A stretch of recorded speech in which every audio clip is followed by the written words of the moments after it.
What's up, everybody? Welcome to the 4th episode of the Delorean build series. We're going to get into some of the stuff that we've done over the last week or so. So let's get right into it. So in the last week or so, Martin has finished up the shifter, gotten that mounted. I'll show you guys some of the footage of that, talk a little bit about why Martin did what he did with that. Martin also finished up the radiator lines. For the radiator, finished from all the way from the back of the engine all the way to the front. I'll show you guys those. I'll let Martin explain a little bit why he did what he did and why it's so effective. While Martin was working on that, my dad made 2 custom brackets to mount AN lines from where the oil originally comes out and relocating the oil cooler as well as the oil filter. We'll show you guys why we did that and a little bit about how we did it as well. So let's get right into it. If you look here, you can see we actually used the shifter from the Porsche, the same car that we got the transmission from. As you can see there, that all we really had to do was notch a little bit of the subframe here and then make some mounting points for these little holes. And it actually fit really well, and the biggest reason we wanted to do this was it saves us quite a bit of money and time, not having to make our own shifter or adapt something, you know, from both ends that are not used on either car. So we used something that was actually used on the transmission. It was really easy to fit using the same bracket right onto the transmission, and then just mounted this straight up. Wow. So this is the Porsche shift bracket. As you guys can see, it fit perfectly. There was no fabricating necessary. The only thing that Martin had to do was he had to shorten up these lines here because they were a little bit long.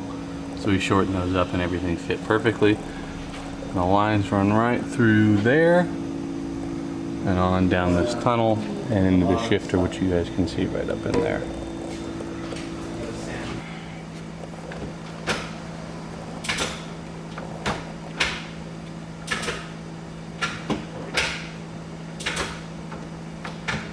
First, second, third, fourth, fifth, sixth. I'm gonna do reverse. Let's reverse.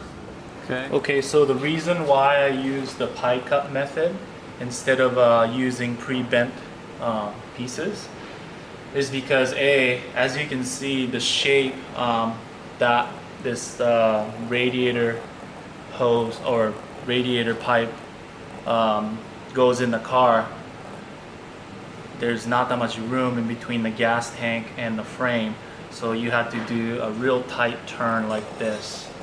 Another reason is this pipe is 1 3/8, and the Kia engine, when you measure it, when you take the caliper to it, it's exactly 1 3/8.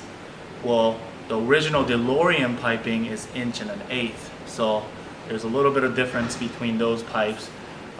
We could have utilized the original piping, but that would have necked it down, and we could have gone 1 1/2, which is an oversize. Would have been easier for fabrication because they have bent pieces that you can buy and stuff, but that would have made the piping hang below the frame, which we didn't want to do. So if you come over here,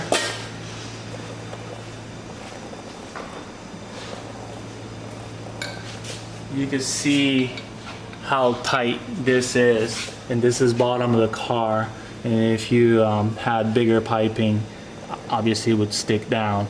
And also up here, there's a gas tank here, original gas tank, which we're going to utilize. There's not that much space in between to run this pipe through, so just by doing this, we really maximize the flow of it and the space. And look at this part. So that's the hole up here that we're aiming at, and this is where this is gonna go, right inside. You know. So I did 2 different angles. This one's a more extreme angle, less extreme. So I'm gonna have 2 piles going. First basically deburring.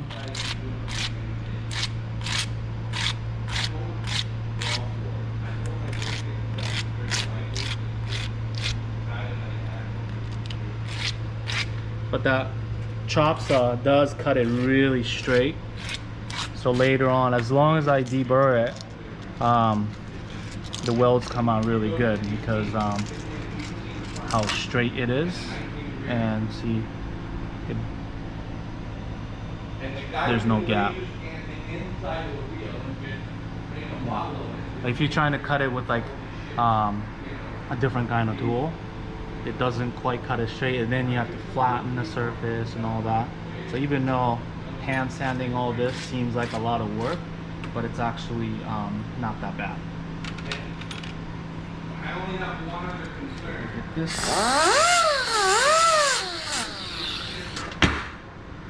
And, you know, of course I use this technique for like stainless steel and other kind of stuff, but you know, for radiator piping, we had to use this size to maximize the flow. And they don't make, you know, pre-bent aluminum tubing in this size. So I have no choice but to make, you know, these pie cut bends. You know, I'll be welding them up like that. Yep.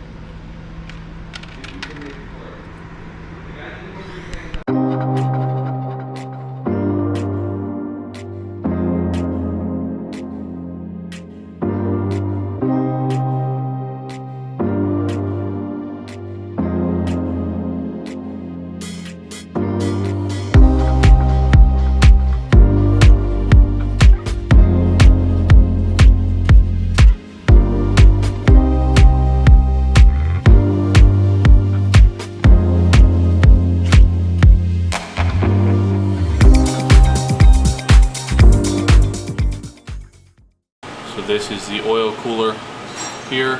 We relocated it. The lines run down to there to the original out.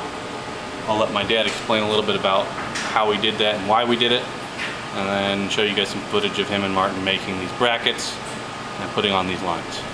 All right, so this is our oil filter and heat exchanger assembly. This is the original unit off of the Kia. I really like the original unit for this application because in the DeLorean, space is at a premium. We have a very small amount of space in which to work with. Having an oil cooler is very important for any turbo car. However, this car being a street car, using the original normalization unit, which is a heat exchanger and transfers the heat of the oil to the water and vice versa, is actually a really good thing because on a cold morning, the oil will actually be warmed up by the thermostatically controlled water of the engine. So what we did is the original unit went on here like that, hangs below the pulley, and unfortunately the way the DeLorean is made, our bumper comes across here and the entire filter assembly hung out exposed under the bumper. We discussed using a heat shield slash skid plate to cover the filter up and protect it, but there was concerns that when we changed the oil that would then leak on the skid plate. So we decided instead to remote it and put the entire assembly over here. But because we wanted to keep the heat exchanger, what we did was we made this plate that fits into the original bolt holes and has 3 little mounting ears along with dash 12 AN fittings.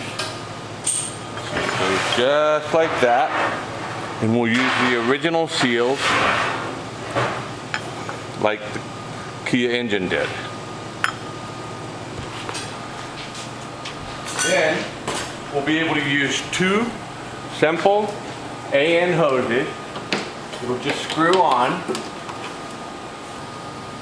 So this just uses just standard, regular AN fittings that can be repaired quite easily and allows us to change the oil on the car, very, very, very simple. So we can literally just drain the drain plug here and then change the actual filter cartridge, which goes right here. You guys can see the heat exchanger in the little slot right here. Kind of just like the perfect spot to put it. It fit real nice. Martin made a little bracket to hold it on the mounting points that my dad made on the bracket here. And we just run the lines down there. And no problem.